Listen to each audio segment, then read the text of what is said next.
Hello, it's Wednesday and that means it's podcast day again. And welcome to the STCW podcast live.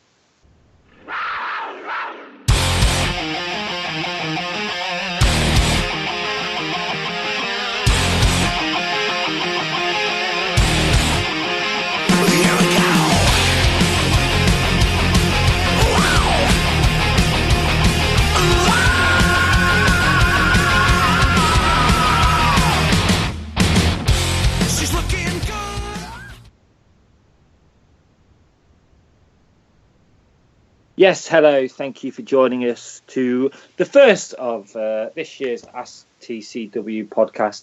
Once again, thank you very much for sending your questions in, and I'm delighted to say joining me, Aaron Lord is Jono Bullard, Paul Balm. Hello.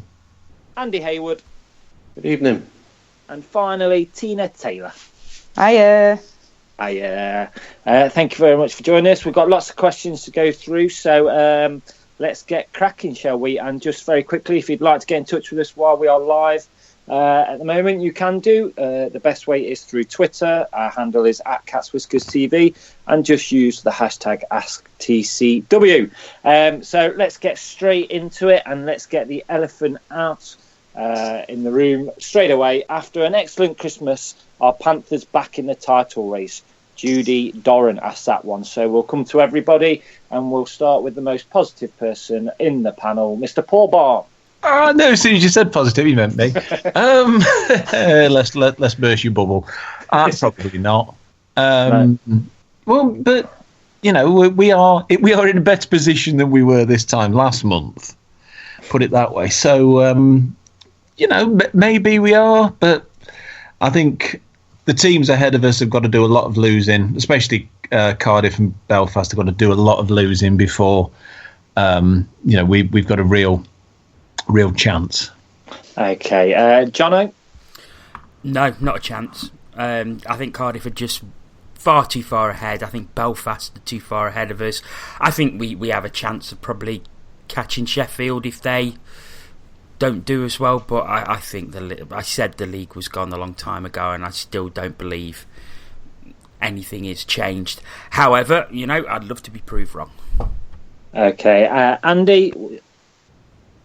I kind of subscribe to a similar feeling, but what I will say is that obviously the run that we've been on over Christmas, and you only got to look at the run Belfast went on, and I believe they're currently still on, and who knows, but I certainly think at this current stage in time, I still think we're, you know, massively outsiders.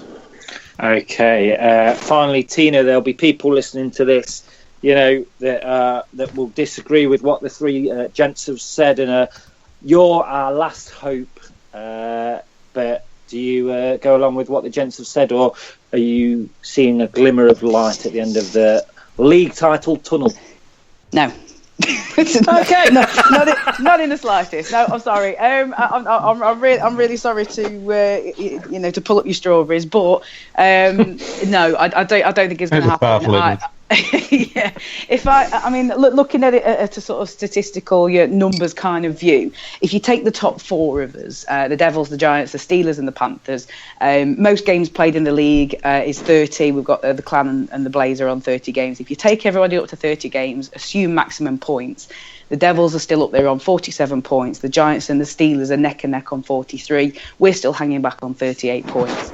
So I genuinely don't think that the Devils have got it in them to have as bad a crash for us to catch them. I don't even think, despite the fact that we've taken 4 points off them in the festive period, that even the Steelers have got it in them to have as bad a crash so as we can catch them. So, you know, for me, it's a 3-horse race. But you know, if the Devils can recover back from their little wobble, it's theirs for the taking, quite frankly. Okie dokie. Well, everybody has given their answer, Judy. And hopefully everybody's proved wrong, but we'll certainly see in the months to come. What do I think? Do I think we are going to win it? No, I don't think we're going to win it. Do I think we've given ourselves a chance of being in the race? Then yes, I do. but I don't think we're going to win it. So I mean, look at a month or more ago. We were saying it was a 2-horse race. It were Cardiff and Sheffield. Yep. Now, things have changed, but yeah, it's Cardiff and Belfast. There as well. It's a start, isn't it? Most people were saying that we weren't going to finish in the top 4. Mm-hmm. That's true.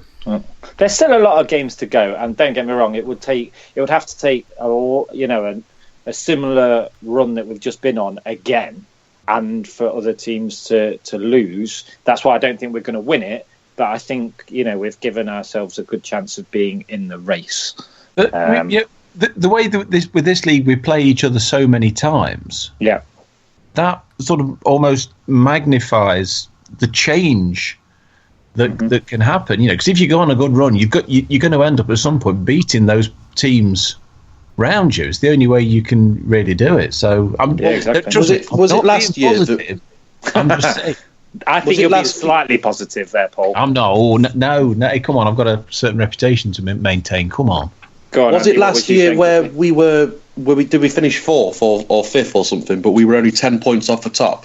That's correct. Yeah, last season. Yeah. So obviously, like you say, it's just to back Paul's point up. If we won 3 games against Sheffield that we lost, then all of a sudden that's a 12-point swing. So very true. The margins are really quite small. So if we can go on a run, if we go on like Belfast, go on a 10-game winning streak, you've got to think of the teams that we're playing to take the points off them as much as obviously giving them to ourselves. So I certainly don't think it's out of the question or beyond the realms of possibility. I just think that we are certainly nowhere near favourites. A very good way to put it, I think, there for that question. But thank you very much for getting in touch, Judy. Tina mentioned, and a few of you mentioned, obviously, the Christmas period, and that involved the Panthers-Steelers game on the 27th. And we've had a question in from Matthew Dodd, and he asks, why, in your opinion, did Stephen Hogarth not call Paul Thompson for foul and abusive language in the recent Panthers versus Steelers game? Now, Tina, I'll come to you on this one because you obviously sit behind the away bench, and I believe I remember seeing you standing up and with your arms and hands going, have you seen this? Can you hear this? Etc. So starring role on the highlights. Yeah, I noticed. Yeah, I got my 10 seconds of fame on that highlights clip. So why didn't Stephen Hogarth listen to you? At the time, Stephen Hogarth was at the other side of the ice, so probably could tell that Paul Thompson was kind of losing his rag and yelling across the ice at him, but maybe couldn't hear the specifics of it. I mean, that particular game was, it was quite buoyant, and the crowd were quite vibrant and active and what have you. So that's possibly specifically at the time why, at that particular point, why he didn't do anything.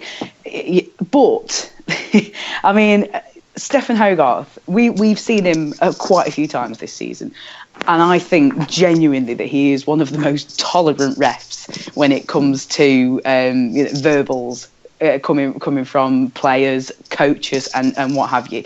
Now, a couple of weeks earlier, maybe something like that, we had a visit from the Brayhead clan, and as we all know, Ryan Finnerty loves a good gas with the officials, and there was, I think there were sort of 2 or 3 times where he called Hogarth over to the bench and was having a very demonstrative conversation with him about some calls that he'd made. And I think that particular night, Stephen Hogarth was feeling quite, I think he was feeling in a good mood. And instead of actually giving Ryan Finnerty an abusive official penalty, which he probably would have deserved at the time, he decided to take the mick instead. So he spent the rest of the night, just sort of having a bit of banter with him, and it didn't. And to be honest, it actually shut him up. So on that particular occasion, it was probably a good tactic to employ. Now, the other thing I would say as well is that when the last visit of the Coventry Blaze, Danny Stewart was given a 2-minute penalty for abusive official right at the end of the second period. Now, given that Hogarth didn't give Paul Thompson a penalty, and he did give Danny Stewart one. I can only assume that either Danny Stewart caught him on a bad day or whatever Danny Stewart said to him just completely eclipsed what Paul Thompson did. And if that's the case, Danny Stewart, you really, really need to buy some gaffer tape. Well, I mean, I think I'm right in thinking it was the Panthers Steelers game where Tomo was kind of saying, come over, and one of the linesmen, I can't remember which one, was kind of saying, look, Tomo obviously wants to have a word with you, and Stefan Hogarth was kind of like, why? And I mean, Paul, do you think that every time one of the coaches sort of summons a ref over that they should come, or surely the ref should just say, no, I've made the decision, you've got to get on with it? I think so, yeah. I mean, you've got referees have got to have a certain amount of common sense, and but that can only last for so long. There are times when it feels like the coaches want to argue every point, question every point, and there's got to come a point where the referee has just got to go, no. And if they keep doing it, you're going to get a delay of the game penalty, or whatever whatever they should be given. So yes, there's got to be a certain amount of tolerance and feedback, and and common sense. But there's also got to be a point where you go, just shut up. We're getting on with the game now. I've made a decision. That's how it stands. I'm not going to change my mind, no matter how much you moan at me. We're getting on with it. If you don't like it, then there's going to be repercussions.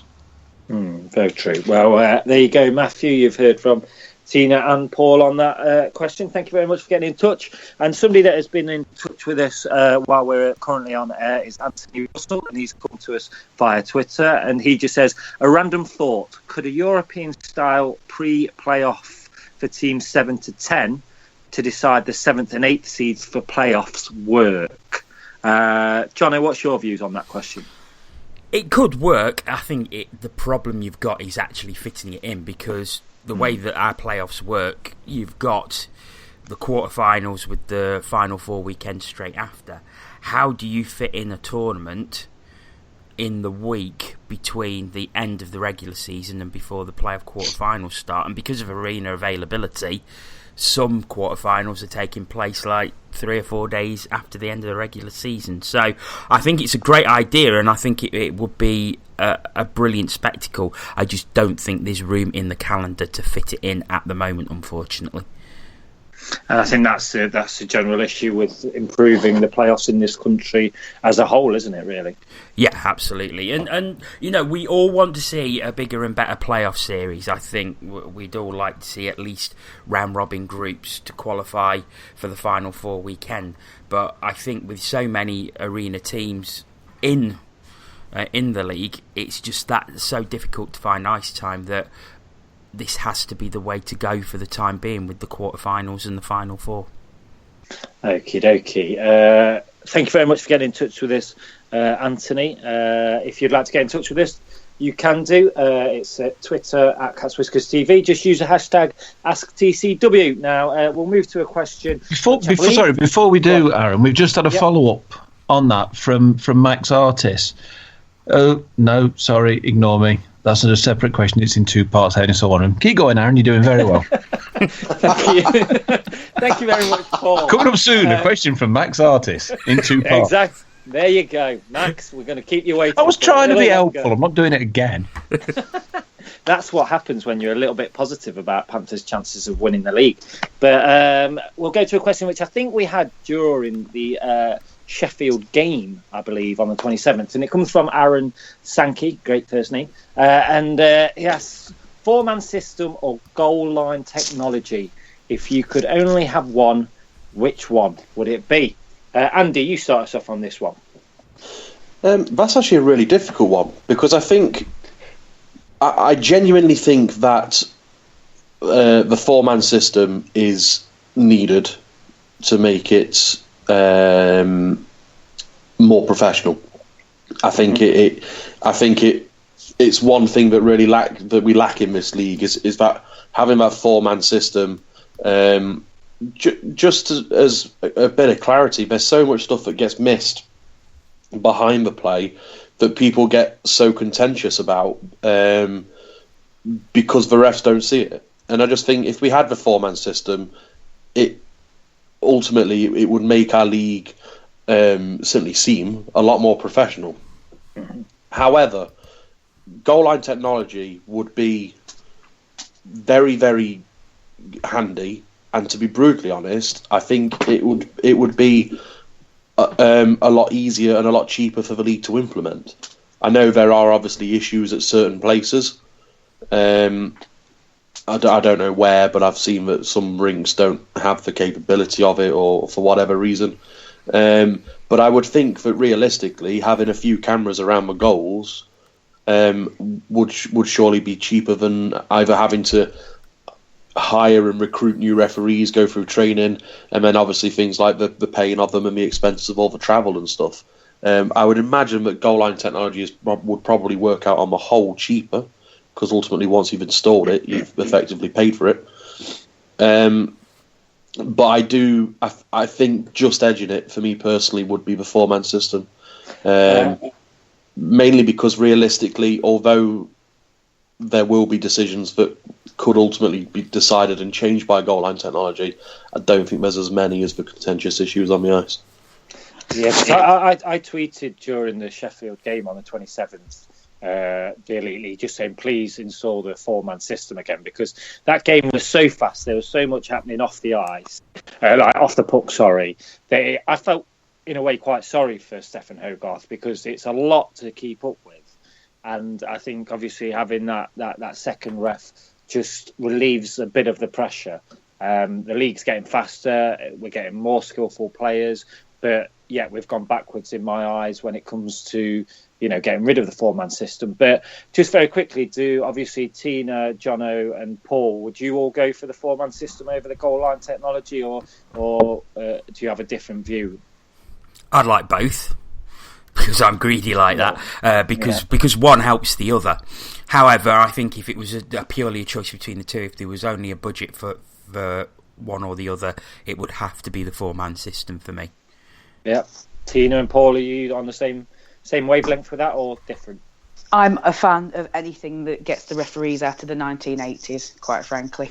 I cannot believe that we're still using exactly the same tools as we did when the league restarted.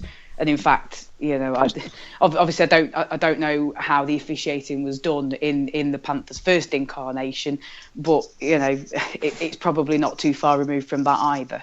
So anything would be better than what we've got. The game has moved on, the officiating has not. So something needs to come in. If gun to my head, you've got to choose, I'd also go for the 4-man system, I think. Okay, Paul, just very quickly. I'd go for the goal line technology every day, because it's a simple, uncontrovertible fact. Paul Thompson can't argue about it, and the thing with the 4-ref system is it's just one extra person to get it wrong, as far as I'm concerned. Talk about cost. It's easy. Just pay for it out the fines. Hang on, no, they don't, do they? Yeah. And very quickly, has anybody else been in touch with us on Twitter with a question? Don't look. We've had a couple, actually. We've had the one from Max Artis, who's already said he's on tenterhooks, and we've had another one. Max, don't worry. And we've had another one from Suffolk Panthers. It's basically, can Jason Williams definitely play in the Continental Cup final, having played for the hosts in the last round? Well, I'm delighted to say actually that we've got Panthers general manager Gary Moran live on the line. Bye. Right now. No, I don't know. From me, I would assume that he could play, but I don't know whether anybody knows any different. I've not heard that he can't. Put it that way. Very true. I'm sure if he couldn't, I'm sure the Panthers would have mentioned it by now. And also, if he couldn't, I would imagine that may have been a reason to not sign him in the first place. Yeah, I have to agree with that, to be honest.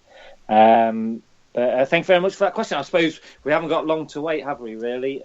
Just about 10 days left before the first game in the Continental Cup Super Final. Shall we move to another question that we've had in today, folks? And we'll go to, it ties in with the previous question from Aaron Sankey, and this one's from Stephen Elliott. And they say, interesting that Andy Brickley isn't sure video replay is making the game a better game. And they commented this during a Bruins Devil NESN broadcast. What do you guys think? Now, obviously, Tina, you're a Boston Bruin fan yourself. I don't know whether you heard that comment or you was watching that game, but... No, I didn't watch the game, and I'm really glad I didn't watch it because we lost 3-0, so less said about that game, the better. But what do you think? Obviously, that is a an American commentator there that isn't really sure that video replay is making the game any better. So we've just talked about goal line technology, but is it all that? I suppose. What do you think? Well, the one thing I would say about Andy Brickley is he's actually a former player as well. He's a former Boston player as well, and I think he is a bit of a traditionalist. Now, the other thing I would say about the NHL is that they have video replays for all sorts of things. We've discussed in the past, where do you draw the line on what you actually review when you've got the video technology in, and the NHL introduced something that I think the most recent thing that came in was the Coach's Challenge. If you're not familiar with the Coach's Challenge, you can challenge a goal for if you believe that prior to the goal being scored there was goaltender interference or the play into the zone was offside. You can only make that Coach's Challenge if you still have your timeout, and if you get the challenge wrong then you lose your timeout, so you don't get to use it. So that's sort of a basic outline of the newest thing that the NHL have brought in. Now, again, they have cameras absolutely everywhere in an NHL rink, and millions of things that can get reviewed. There's also certain things that can't get reviewed. So they've got some very hard and fast rules about that. So there are certain things that the referees have to sort of huddle up and make a decision on without actually having any video replay available to them. And as I say, Andy Brickley, he's old school. He's a player from sort of the 70s, 80s kind of era, and I can see without actually knowing the context of the statement. I can only assume that he's sort of referring to the fact that there's so many things that are available to review that it kind of kills the momentum of the game. That's the sort of stance I would expect him to be taking. I mean, to be able to hear the statements, I would unfortunately have to watch that Bruins game. I'm not willing to. I'm not willing to watch that game just to hear Andy Brickley say something about video technology. It would just hurt me too much. Well, we won't force you to watch that game, Tina, because hopefully you've given Stephen a good enough answer to his question there. So we will move on. Can I just jump in very, very quickly? No, sorry, you can't. Oh, okay. Sorry, you can't jump it. No, go on. Just very quickly, because having administered video replays, I actually disagree. I think it does help the game because I think it helps the referees, it helps the officials when they're not sure. It gives them an outlet to make a decision that, like Paul said earlier on the earlier question, it's absolute fact. It can't be disputed. So therefore, I think they're a very good thing. Well, there you go. Jono Bullard, who has had his hockey shirt retired, disagrees with Andy Brickley, former player. So there you go. You heard it here first on the STCW podcast. But let's move on to another question. And we've just talked about Williams, obviously Jonathan Williams, if I get my teeth right. Jason Williams. That's the one. Yeah, Jason Williams. Big fan. Well done, mate. You've done well since you've been here. Do you think releasing Peter Callis has become a good move now we've signed Jason Williams? It wasn't a popular decision at the time, or would you have kept him on as a spare guy on the bench for injury cover? And that comes from John. And Jono, I know you would like to answer this question. Yes, I would have kept him as a spare, definitely. And I think he earned the right to be kept on simply by playing so well in the second round of the Continental Cup, where he basically come back after being sacked. I would have kept him as the spare. We remember Corey Nielsen in an interview prior to Christmas said, he wants to get people in, he wants to get injuries back because he's got players who are playing banged up. He mentioned Nicky Forrock, Matt Carter. Mm-hmm. So why wasn't Peter Callis kept on as a spare to come in so players who are probably carrying injury can get a rest? It seems an absolute no-brainer to me. Andy, do you agree with Jono on that one? No-brainer for you, or do you agree with the move that the Panthers took? Well, I think from a hockey standpoint and as a fan, I think it is a no-brainer. But I would imagine there's an awful lot more intangibles that go behind the scenes as to whether we can or cannot kept him as a player. On the face of it, I would always like to keep a player of that kind of quality. Yes, he didn't particularly live up to it points-wise in the league, but I didn't think he played particularly badly while he was here. And like Jono says, his play in that Continental Cup after effectively being sacked was, exemplary. And he was a very good player for us in that. On top of the fact that obviously he'd just been released by the club, and yet he still wanted to help out, and he still put in a shift. Okay, well, thank you very much for getting in touch with that, John. We will move on to another question, and this comes from Jevon Swinsko. And Jevon asks, what do you think would improve the amount of noise on game days from Panthers fans? Sometimes it's like a library. I would say a Jevon Swinsko in every block, because that man has got a gob. There was a discussion on this on one of the Panthers Facebook groups, and Jevon did say that obviously he sits in block 4 if I'm correct, and he was saying that he was trying to get it going, but not many people joined in. Now, Paul, you've written many articles for the Cat's Whiskers about the atmospheric games, etc. But answer Jevon's question. If you had the opportunity to improve the noise somehow, how would you go about it? I quite like libraries.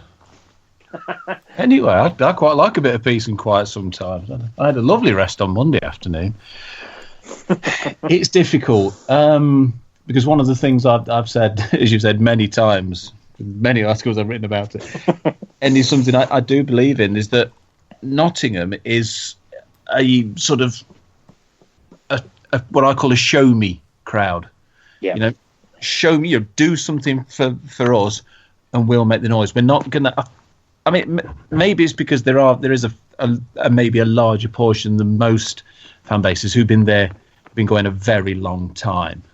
So there is a certain amount of I've seen it all before, or this, that, and the other. I mean, at the end of the day, I'm 47 years old. I don't want to be jumping around like a lunatic, screaming my head off every game. I've got no problem with people who want to do that.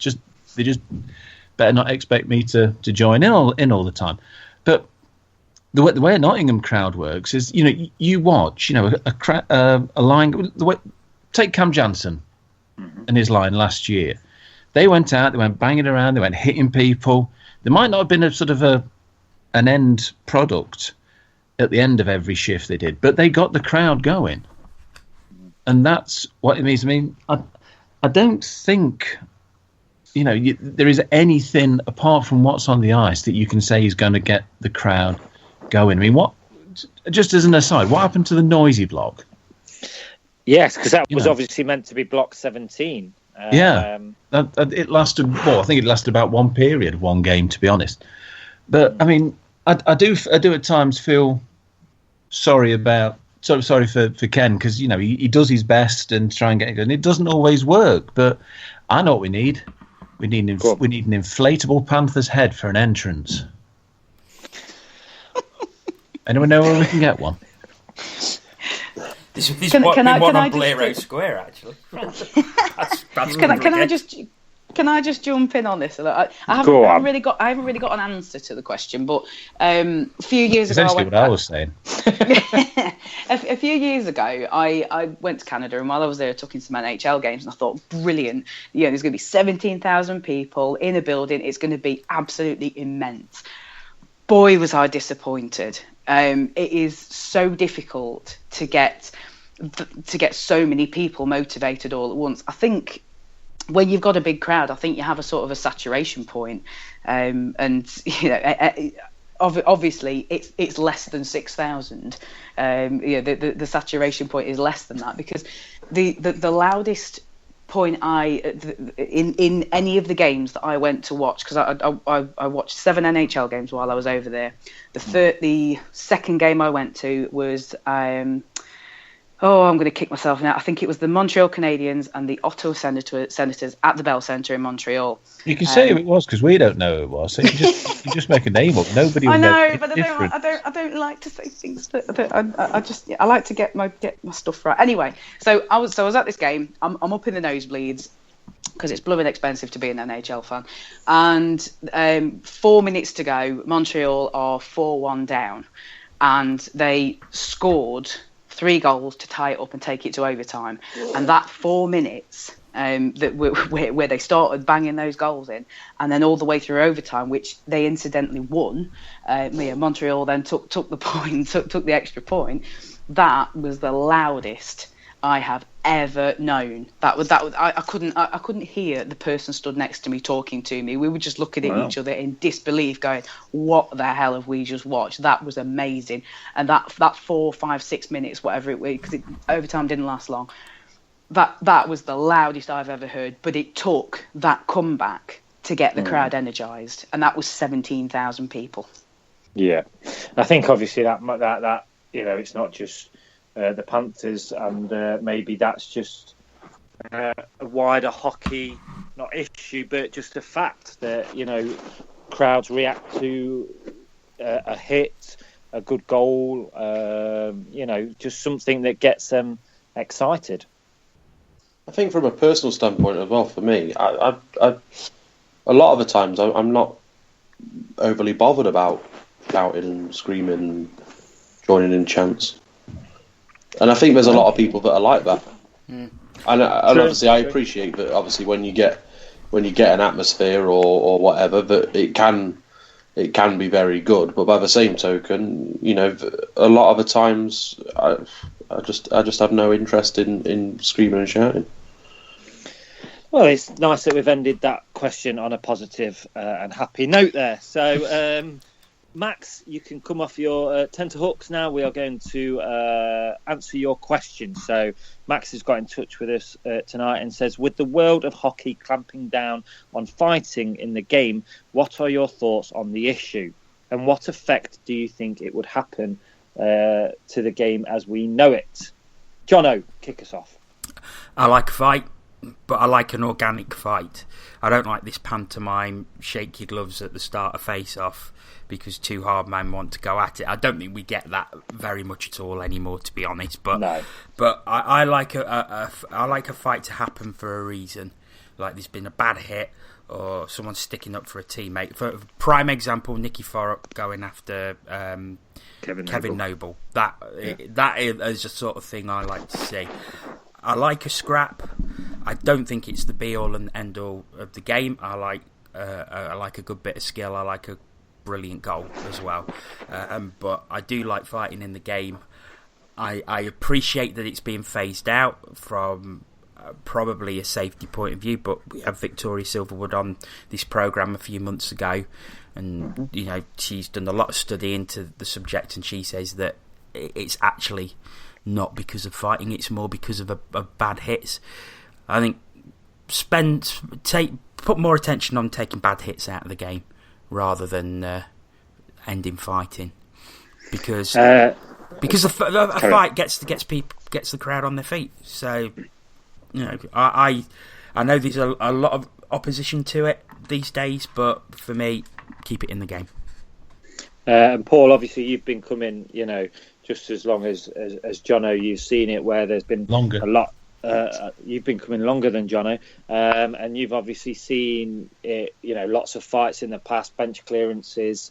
It is, I think it's no doubt it's been phased out of the game. But are you of the same view of Jono that you like a fight, or would it not really bother you if it did kind of go out of the game completely? I am. I do have to say though, I'm not entirely sure the question was worth waiting for. I'm joking. Well, you're not going to get any flowers from Flower Vision, are you now? Max is that's it too far back anyway. No, I agree with John. I mean, one of the things I got told about the other day. it's happening in the NHL now, that the linesmen are actually trying to stop people fighting, almost as soon as they start. Yeah. And I got shown a couple of videos where you could see the players were still angry about something as they're being pulled apart. Now, surely it's better to let them get that aggression out of the way. Mm-hmm. Let them have the fight till they've worn themselves out. Then you can pull them apart, get them to go and sit for 5 minutes, and then them still being angry and then going out and doing something not necessarily, with the stick, with bad hit or whatever. Instead, it just seems crazy to me. I mean, that is one thing that annoys me. Yeah, go on. Sorry, can you just come back to me before I forget what I wanted to say? But you carry on. Yeah, I was literally just going to say that is one thing that annoys me. You can, like Paul said, you can see, players still going at it, willing to go at it, and the refs jump in there, the linos jump in there and break it up before it's kind of even begun. But Tina, what was you wanting to say? Well, yeah, just to speak to Paul's point there. I can't remember, maybe 2 or 3 seasons ago, David Clark and Colin Shields had 2 fights in the same game because they weren't happy with the fact that I think they'd either been split up or one of them had fallen over or something, and they just weren't happy with how the first fight had gone. So they later on in the game, they was like, "We're going to go, yeah, all right then," and they actually, they went at it again because they just felt like it was unfinished business. So, if the aggression is there, just get it out there in a fair fight. Just let them get it out there and take it out on the intended recipient. A willing intended recipient, and then then the game can carry on. It just seems absolutely bonkers to me to be splitting up fights before they're done. I'm not entirely sure Kevin Noble was a willing recipient the other week. He'll enjoy it. He didn't have much choice. The other problem that you get with it is, I think it's happened in the NHL recently, but going back quite a few seasons ago we played Coventry in Coventry, and it was when we had Damore, and he fought Jason Robinson, and the linesman looked like they were going to try and split it up before it started, but then one of them thought, no, we're going to let them go, but the other one didn't, so it was miscommunication, and what ended up happening was that one of the linesmen tied up Damore, and Jason Robinson broke his nose because he couldn't protect himself or defend himself, and you sort of run the risk of things like that happening. And there was a Belfast player, and I should remember his name, but I can't. But I believe he had a really bad knee injury because he was involved in a fight, and a linesman tried to pull him away from it, and they ended up falling over, and I think he did like an MCL or an ACL. Oh, I remember, yeah. Was it Benoit? I know what you're talking about. Benoit somebody, but I can't remember his name. There was a Benoit Doucette, but I don't know if that was him. I'm sure there'll be a Belfast fan who can catch us up on that. Yeah, a view from the bridge. I'm sure we'll be able to tweet us, because I know they listen to this podcast religiously. So if you could let Andy Haywood know, that'll be very much appreciated. But we'll move on now, folks, because we've still got quite a few questions to go. And we'll move on back to the Panthers, and this one is actually in regards to Corey Nielsen, and this one comes from Lee Constable, and he asks, there's still a few months to go and big matches to play in all competitions, but do you think if we finish this season with no trophies, Corey could be in danger of losing his job, even though he signed a 2-year deal at the end of last season? Jono, I'll come to you first. No, I don't think so, because I don't think Neil Black is the sort of owner who will sack a coach while he's got a deal on the table. Plus the fact, I think Corey, we said it in previous podcasts, I think Corey's been hamstrung a bit this season by not being able to bring in injury replacements. And you've seen, as we've started to get healthier, the results have started to come.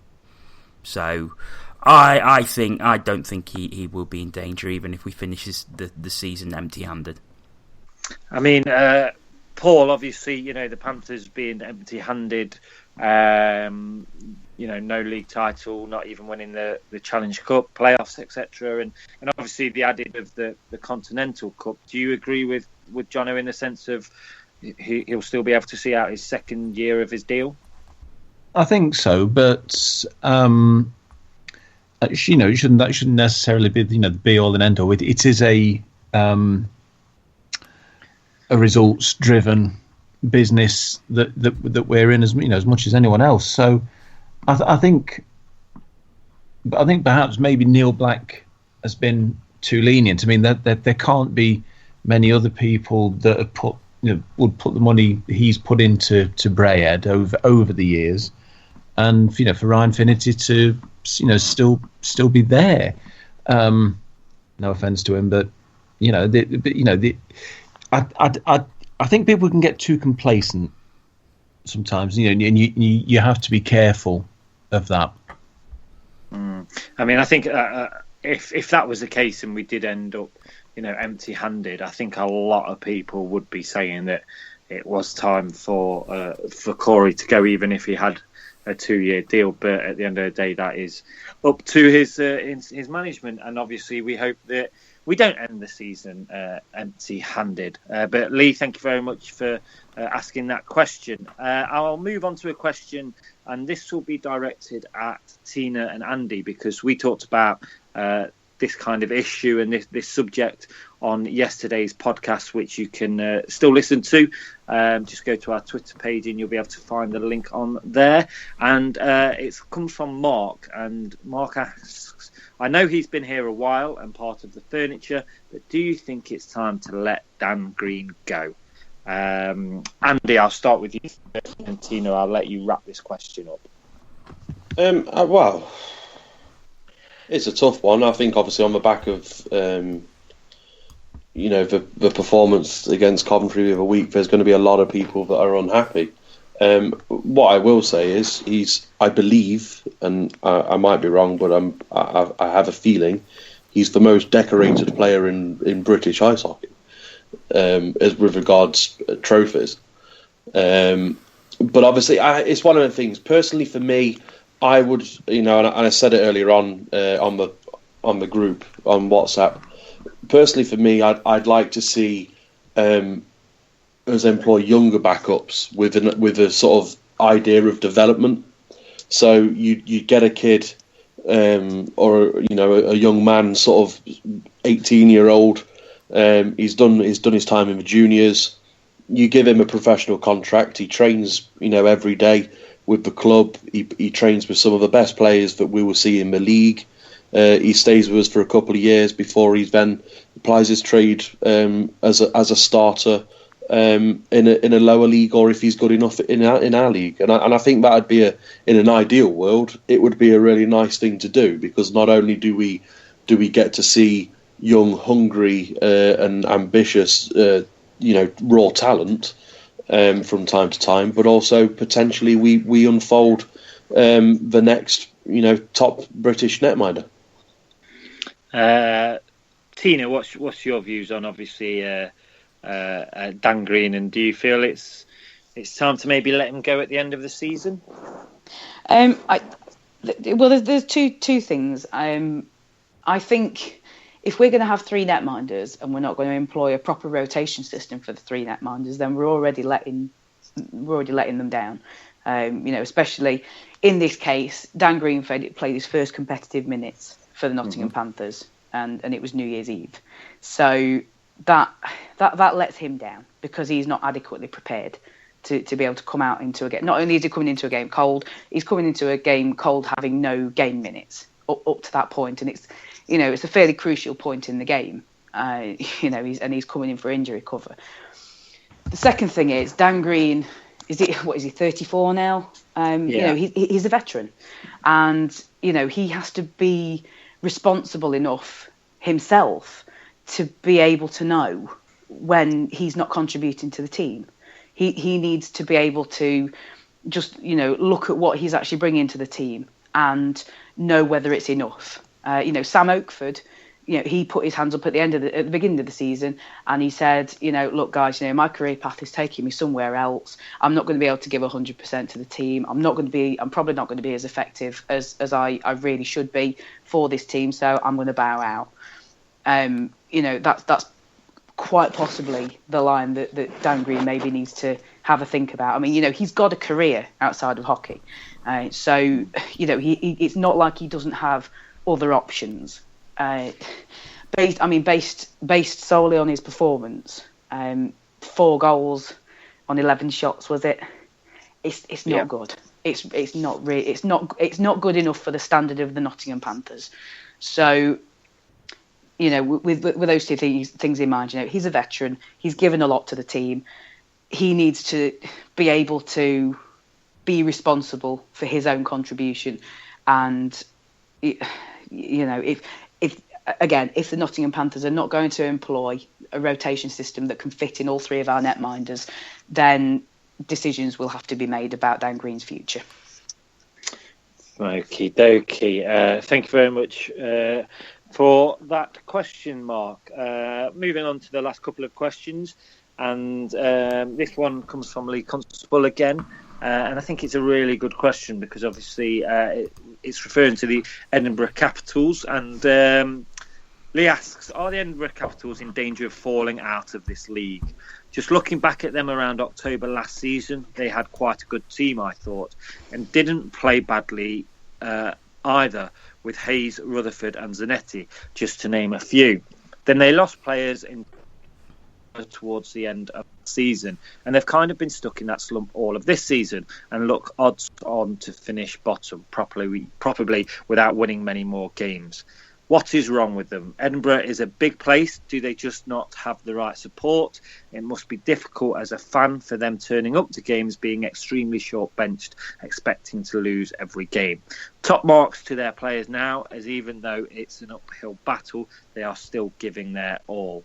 Now, obviously, it does feel a bit like Groundhog Day with Edinburgh. It seems that they do start off well with a full or near full roster of imports, etc. But as the season goes on, that number dwindles down for many reasons. What's your view, guys, on this? Paul, let's start with you. One thing that I do know, especially last season, Edinburgh had to train at something like 10:30 at night, and obviously as a player that isn't going to be that attractive to you after a couple of months, is it? But what's your view on the Edinburgh situation, and do you think they are in danger of falling out of the league? I don't know, because we've had this conversation before. Yeah, and it's always the same thing. Oh, Edinburgh, we're being followed by a film. We are. Ice Guardians is now following us. Yeah. I'm not doing well with Twitter tonight. I've lost my thread. Training at 10:30 at night is the sort of stuff that was going on when me and Jono started watching. But I've said all along that Edinburgh's biggest problem. Do I think they're going to fall out the league? No, I don't. We keep saying that. I'd like to see them do better. Because they are a club that keeps trying to do it right. They don't sort of go boom and bust year in, year out, trying to chase something that they know they can't afford. To an extent, they live within their means. But I've always said that Edinburgh's biggest problem is that rink. Full of character and everything that it is. Edinburgh is a big place. There's a lot of stuff in Edinburgh to go and do that doesn't involve sitting on 50, 60-year-old seats with no stuffing in a cold, unwelcoming environment. We talk a lot about new fans coming in. They get a comfortable seat, a decent view. Edinburgh, it's hard to say that. Jono, what's your views on Edinburgh? Do you think there is a chance of them falling out of this league? But we seem, like Paul says, we seem to say that potentially every year, don't we? No, I don't think there is. It's like you say, we say it every year. It never happens, and I don't think it ever will, unless they're literally kicked out of the league by the other owners. But that isn't going to happen. You used to say that about us winning the league, though. True. But you look at Edinburgh's roster this season, and they've got some quality players. Pavel Vorobiev, Evgeny Fedorov. These are, Fedorov's 200-odd games in the KHL. Vorobiev, he's played 80-odd games in the NHL. And yeah, they're at getting to the end of their careers now. But these are quality players that Edinburgh have bought in. And It's a shame to see them stuck at the bottom of the league. I mean, they've suffered from injury problems. We saw how short benched they were on Monday, but I think Paul's absolutely spot on with the problem is the rink. Now I love rinks like that. I love the old rinks, but for getting new people in, for getting new fans in, it's not a welcoming place. It's freezing cold, so they face an uphill battle with that. And I think if by some miracle they can get a new rink built, then I think we will start to see, the Edinburgh Capitals start to take off a little bit. But it's a bit of a pipe dream at the minute, I think. Oh, I don't know. I mean, my first game was at Murrayfield. It's just a shame I was a Panthers fan. Well, I believe there was actually a news article about the potential of a new rink in Murrayfield for the Caps, or the Caps could potentially use that as a base. But I think, like Jono says, it's potentially a bit of a pipe dream at the moment. But a lot of that was about the fact that they wanted to build a hotel where Murrayfield stands now, I think, because it's right next to the rugby stadium. Yeah. And it was another rink will be built. So I don't think it was met with a huge amount of enthusiasm north of the border. Put it that way. I could be wrong. Well, who knows? But fingers crossed that the Edinburgh Capitals don't actually leave and fall out of this league, because, like Jono says, they do have some good players, and they are always, certainly against us, especially this season, they have given us some good games. But let's move on to the last couple of questions, and this one comes from Colin Basford, and he's got in touch with us on Twitter tonight, so thank you very much, Colin. Hope you're well. And Colin asks, should other teams refuse to pay fines if it would appear Sheffield/Thompson get away with it? Is this rule now void? Andy, what's your view on that question from Colin? Well, I ultimately I don't really know what's been said. I don't know any specifics as to what's been said in the media that warrants the potential fine that Sheffield haven't been given. Don't get me wrong, I'm sure some things have been said at some point or another. Sorry to butt in, Andy. I think it's just more of the things that have been said in post-game interviews after games. Because Thompson said about, obviously, he bemoaned power play, the lack of power plays, didn't he, compared to what we got in that one game. So, you see, I think so long as it's, I personally think that so long as it's relatively subjective, I don't have a problem with them saying things necessarily. I think some of the stuff that's been said in the past, I think it is poor. I seem to remember as a specific the foreign referee after a game that he refereed, that there was some really quite terrible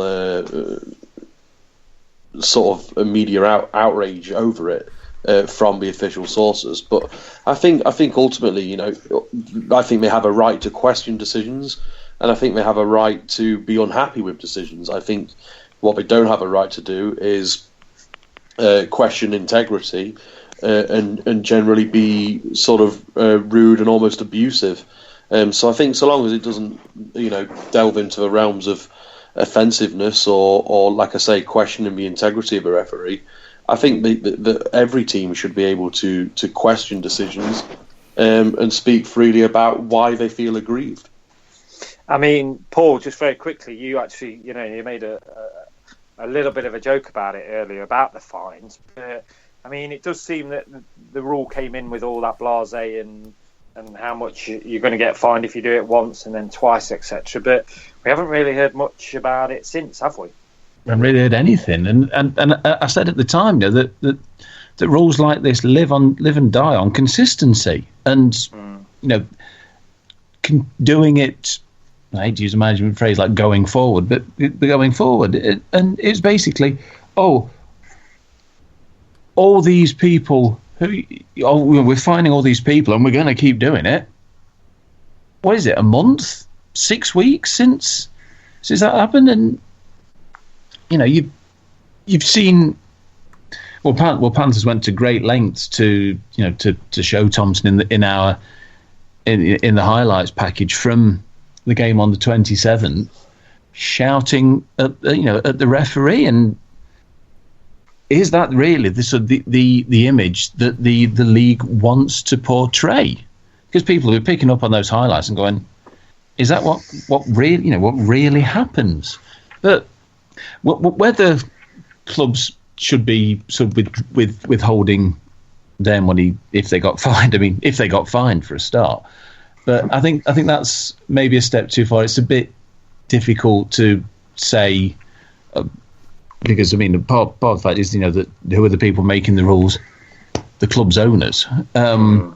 Which I think it's just a bit. I mean, I can see what Colin's saying, but I think it would be put them in a very difficult position if they did decide to do that. Unless they all ganged up on Sheffield, which Sheffield will probably tell you they're doing anyway. Okay, thank you very much, Colin, for getting in touch with us. We'll move to our final question, and this one comes from a familiar name of Adam Reddish. And Who? Adam asks, I don't know, apparently he's a Panthers fan and sometimes does a podcast. But we appreciate that he gets in touch with us. And he says, should EIHL teams be able to ice B teams in the EPL, similarly to football teams in Spain and Italy, where you obviously get Barcelona B, etc., and Real Madrid B and stuff like that, where they can develop their players ready for their first and top team. Tina, I'll come to you first on this one. Is it all a pipe? It's a great idea, but do you think it's something that should be taken seriously?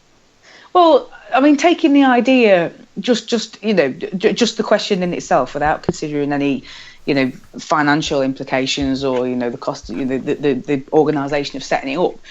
Yes, it's a similar sort of idea as to what already exists in the NHL, because they have their affiliate teams in the AHL and similarly going down to the ECHL, and in that. If like for example, we had a Panthers B team playing in the EPL, we sort of get to a point where, I don't know. I mean, just imagine that we all three of our netminders for whatever reason had come down with the flu. None of them could play. We can then say to that EPL team, yeah, we're taking your netminders, and they can't just say no because I know we sort of had a brief chat about it within ourselves earlier today, and.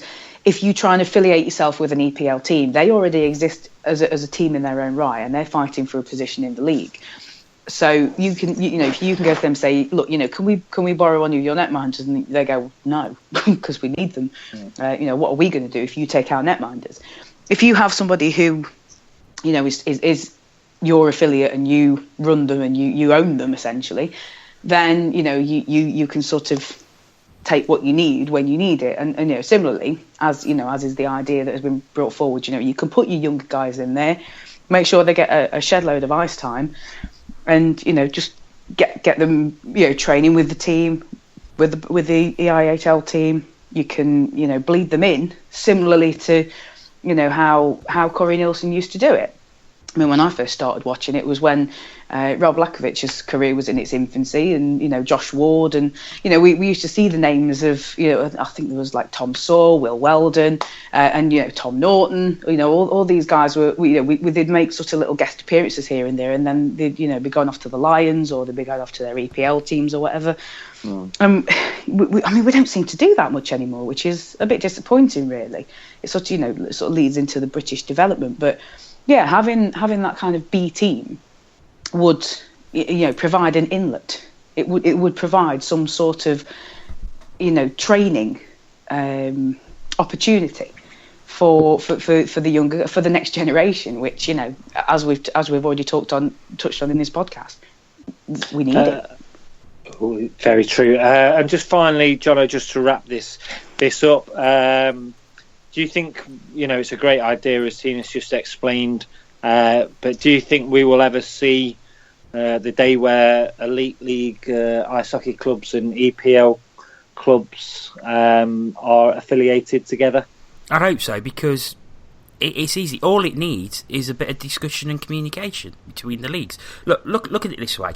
Imagine you've got an elite league club who then have an affiliate in the EPL, and then they have affiliates in the English National League and SNL for the Scottish-based teams. So you've then got a clear path from juniors all the way up to the elite league. So a player can start at juniors and they can see what path they need to take to get to an elite league club. Let's take us for an example. Say we're affiliated to Peterborough, and then Peterborough has its own ENL affiliate and the Lions as well. So you've got the Lions, and then the junior systems in Peterborough and Nottingham are feeding into the Lions and the Peterborough ENL team. They're then feeding into the Phantoms as the EPL team, and they're feeding into the Panthers. And if you can have up and down movement as well. So can you imagine, say, like Jeff Waugh's coming back from injury, but you thought, you know what, go to Peterborough for a couple of games just to get your legs back. It'd be brilliant, and it wouldn't. I don't think it'd cost a lot of money. I think it'd just take a bit of communication and a bit of working together, and I think it'd just be so easy. Maybe I'm being oversimplistic, but I just think it's a simple idea that could work, and it then gives your juniors coming in, they can see a clear path of how to get to the top and the path that they have to go. It would be lovely, and I think a really good case in point would, for me personally, would be Dimmon's return, because as good a player as Dimmon is, you can see, especially in that first game back, you could tell how rusty he was, because he just wasn't match fit. And obviously, if you can give him that ice time that he received, but at a lower level, get him back up to speed, we don't get that kind of that rustiness.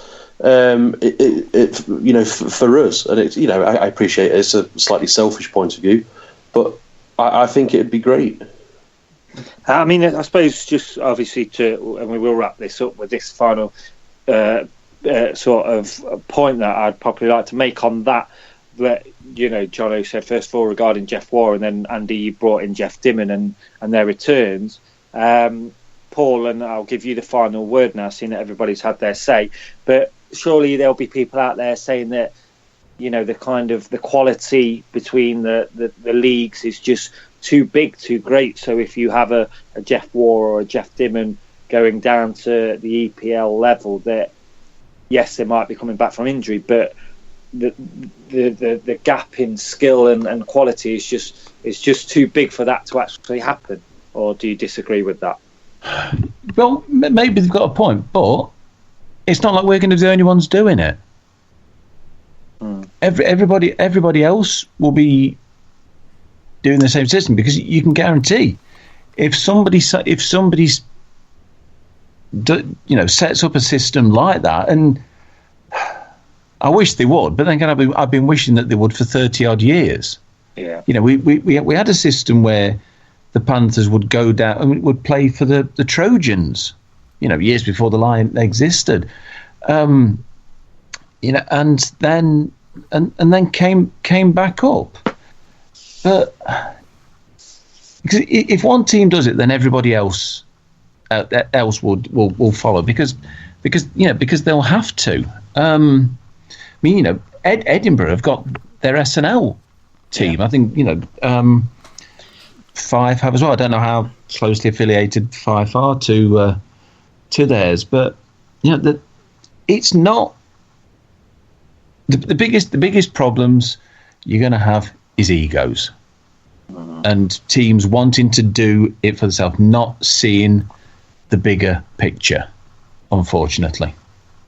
Okie dokie. And I think obviously you mentioned Edinburgh, and I believe that's where netminder McLaughlin, who played on Monday, actually came from their SNL team. But maybe that shows you how it can work, then, doesn't it? Exactly, and it was proof, and maybe it's something that the UK ice hockey in general need to potentially look at, and it might not be down to the teams, but I think it's obviously, I think a lot of people would be in agreement that it would benefit the league in ice hockey in the UK in general. But Just very quickly, we've had a tweet from Max. He says, "Do we have enough lower league teams?" Well, currently there's 10 elite league teams, 10 EPL teams, and there's a good, I think, at least 20 ENL teams, and then another 8, 9, 10 SNL teams. So yes, I think there's enough teams. Okie dokie. Well, we will leave it there for this week's Ask TCW podcast. Before we do, Aaron, we have had another tweet from Max, and I've got it right this time, so I've checked. Go on then. And going back to the thing about the question we had about Jason Williams being able to play, he says that after hearing him and McGrattan talking at the showing of Ice Guardians yesterday, bit of name drop in there, they are both extremely excited to play. Now, he might not be talking about that. He might be talking about something completely different and now balls it up again. But I think that's what he means. Well, I hope that's what he means anyway. Well, we'll just go with that. What he means. Yeah. And we'll just blame me if I'm wrong. Exactly, all that. But that does wrap this week's podcast up. And thank you very much for everybody that has got in touch with us before we went live with this podcast, and those people that have got in touch with us during the show. We really do appreciate it. But I will say thank you very much to Tina Taylor. TTFN. I'll say thank you very much to Paul Balm. See you all. I'm off to work out how Twitter works now. Thank you, Andy. No worries at all, anytime. And thank you, Mr. Bullard. You're welcome. Thank you very much. Don't forget, we will have a podcast tomorrow looking ahead to the game against Braehead and the away match in Coventry this weekend. But for now, it just remains me to say thank you very much and good night.